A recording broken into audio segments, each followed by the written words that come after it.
ഇന്ന് സാറ്റർഡേ ആണ്. അപ്പോൾ അബിക്കുട്ടൻ ഇന്ന് വീട്ടിലുണ്ട് കേട്ടോ. അപ്പോൾ അബിക്കുട്ടനൊരു ജോലി കൊടുത്തിരിക്കുകയാണ്, കാണാം. അബിക്കുട്ടൻ്റെ ലഞ്ച് ബാഗ് അബിക്കുട്ടൻ കഴുകുവാണ് കേട്ടോ.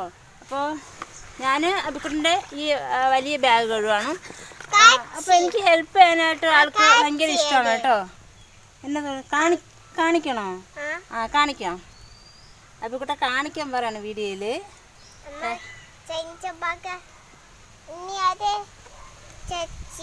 ഇനി അവിടത്തേക്ക് അത് കഴിഞ്ഞിട്ട് ഇനി അബിക്കുട്ടന് ചോറ് കൊടുക്കണം. 1 മണിയാവാറായി.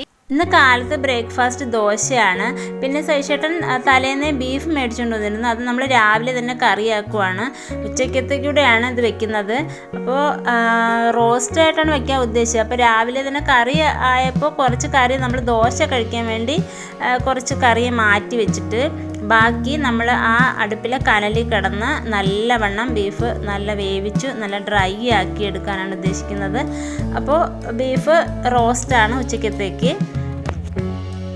അപ്പോൾ ഈ ബീഫ് ആ കനലിൽ കിടന്ന് നല്ലവണ്ണം വെന്ത് ലാസ്റ്റ് വെള്ളമൊക്കെ വറ്റി. അപ്പോൾ നമ്മൾ കുറച്ച് മല്ലിയിലയും കൂടെ തൂവിക്കൊടുത്തു. അത് കഴിഞ്ഞിട്ട് ഞങ്ങൾ രാവിലെ ദോശ കറിയായിട്ട് കഴിക്കുവാണ്. ഒരു 9 മണിയൊക്കെ കഴിച്ചപ്പോൾ പിന്നെ സൈഷേട്ടനും അബിയെല്ലാം വീട്ടിലുണ്ട്. അപ്പോൾ നമ്മൾ ഇന്ന് സൈഷേട്ടൻ വാട്ടർമെലൺ മേടിച്ചുകൊണ്ടുവന്നു. അങ്ങനെ സൈഷേട്ടൻ അറിഞ്ഞില്ല ഞാൻ വീഡിയോ പിടിക്കുന്നത്. അപ്പോൾ വീഡിയോയ്ക്ക് മുന്നേ വരാൻ ഭയങ്കര നാണക്കേടാണ് കേട്ടോ. അപ്പം നമ്മൾ ഉച്ചയ്ക്ക് നമ്മളെ ബീഫിൻ്റെ അവസ്ഥ ഇതാണ്. കുറച്ചെടുത്ത് ചൂടാക്കിയപ്പോൾ തന്നെ അത് നല്ല ഡ്രൈ ആയി. പിന്നെ അതിൻ്റെ കൂടെ നമുക്ക് ഒഴിച്ചുകൂട്ടാനായിട്ട് രസമുണ്ട്. പിന്നെ മരച്ചീനി ഉണ്ടായിരുന്നു കേട്ടോ. മരച്ചീനി നല്ലവണ്ണം കുക്കറിൽ വേവിച്ചതാണ്. അത് കഴിഞ്ഞ് നമ്മൾ ഉച്ചയ്ക്ക് ചോറ് കഴിച്ചു. 1 മണിക്ക് ഞാൻ അബിക്കുട്ടനും ചോറ് കൊടുത്തു. സൈഷേട്ടനും ഞാനും ചോറ് കഴിച്ചതിന് ശേഷം 2 പേരും ഉറക്കമായി, അബിക്കുട്ടനും സൈഷേട്ടനും. അപ്പം വൈകുന്നേരത്ത് അമ്പലത്തിൽ പോകാമെന്ന് പറഞ്ഞിരുന്നതാണ്. അപ്പോൾ അബിക്കുട്ടനെ ഞാൻ കുത്തി ഉണർത്തി വേഗം കൊണ്ട് കുളിപ്പിച്ചു. ഒരു 5 മണിയൊക്കെ ആയപ്പോഴത്തേക്ക് ഞങ്ങൾ വീട്ടിൽ വിളക്ക് വെച്ചിട്ടാണ് അമ്പലത്തിലേക്ക് പോകാൻ പോകുന്നത്. അപ്പോൾ അബിക്കുട്ടനെ പ്രാർത്ഥിച്ച് ഞങ്ങൾ എല്ലാവരും റെഡിയായി അമ്പലത്തിലേക്ക് പോകാനായിട്ട് പോവുകയാണ്. ഞങ്ങൾ മിക്ക ആഴ്ചകളിലും എല്ലാ ആഴ്ചയും ഞങ്ങൾ അമ്പലത്തിൽ പോകാറുണ്ട് കേട്ടോ. സൈഷേട്ടൻ ജോലിയിലാക്കുന്ന എല്ലാ ഞായറാഴ്ചയും ശനിയാഴ്ചയൊക്കെ അമ്പലത്തിൽ പോകാറുണ്ട്. അങ്ങനെ ഞങ്ങൾ വീടിന് ഇത്തിരി ദൂരെയുള്ള ഒരു അമ്പലത്തിൽ, ശിവക്ഷേത്രമാണ്, തിരുമല എന്നാണ് പറയുന്നത്. നിറയെ പടികളൊക്കെ ഉള്ള ഒരു അമ്പലമാണ്, നല്ല ഭംഗിയുള്ള അമ്പലമാണ്. ആ ക്ഷേത്രത്തിലാണ് പോയത്. കഴിഞ്ഞ ആഴ്ചയും ഈ ക്ഷേത്രത്തിൽ തന്നെയാണ് വന്നത്. അപ്പോൾ നമ്മുടെ തമിഴ്നാട്ടിൽ എവിടെ നോക്കിയാലും നിറയെ ക്ഷേത്രങ്ങളാണ് കേട്ടോ. നമ്മുടെ വീടിനടുത്ത് തന്നെ ഒത്തിരി ക്ഷേത്രങ്ങളുണ്ട്. എല്ലായിടത്തും ചർച്ചും ഒക്കെ ഉള്ള സ്ഥലമാണ് ഞങ്ങളുടെ വേങ്കോട് എന്ന് പറഞ്ഞ സ്ഥലം. അപ്പോൾ ഈ അമ്പലം പഴകിയ ഒരു അമ്പലമാണ്. എന്നിരുന്നാലും എല്ലാ പ്രതിഷ്ഠകളും ഉണ്ട്. നല്ലൊരു അന്തരീക്ഷമാണ്.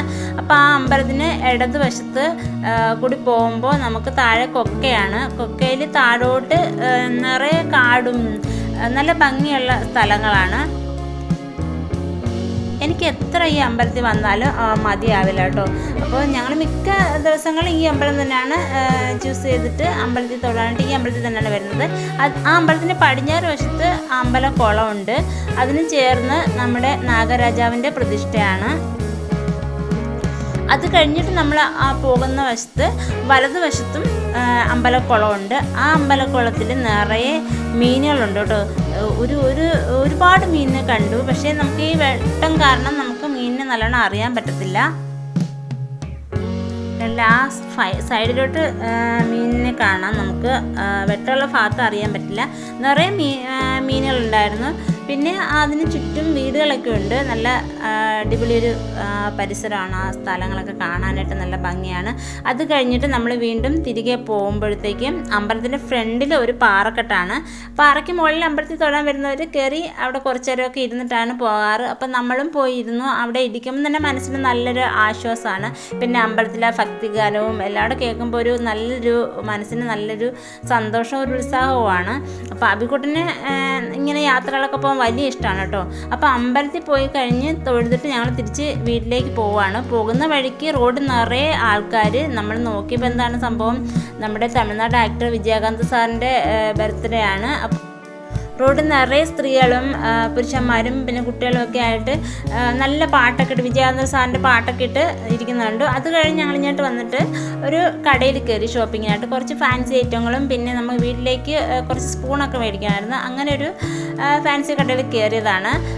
അവിടുന്ന് നമ്മൾ കുറച്ച് സാധനങ്ങളൊക്കെ പർച്ചേസ് ചെയ്തിട്ട് വീട്ടിലേക്ക് പോകണ വഴിക്ക് ഒരു ബേക്കറി കയറി. അവിടുന്ന് ഞങ്ങൾ കുറച്ച് ബേക്കറി ഐറ്റംസ് ഒക്കെ മേടിച്ചിട്ട് ബദാം പാൽ മേടിച്ചു. അബികുട്ടനും ഞാനും ബൈക്കിൽ ഇരുന്ന് കഴിച്ചു കേട്ടോ. അപ്പോൾ രാത്രി ഇങ്ങനെ യാത്രയൊക്കെ അടിച്ചു പൊളിച്ചു. വീട്ടിൽ വന്നിട്ട് രാത്രി ഞാൻ ചോറ് കഴിച്ചില്ല, കപ്പയും ബീഫും ആയിട്ടാണ് കഴിച്ചത്. അപ്പോൾ ഇന്നത്തെ വിശേഷം ഇത്രയേ ഉള്ളൂ. എല്ലാവർക്കും നല്ലൊരു ദിവസം നേർന്നുകൊണ്ട് നിർത്തുന്നു. നിങ്ങളുടെ സ്വന്തം രജി. താങ്ക്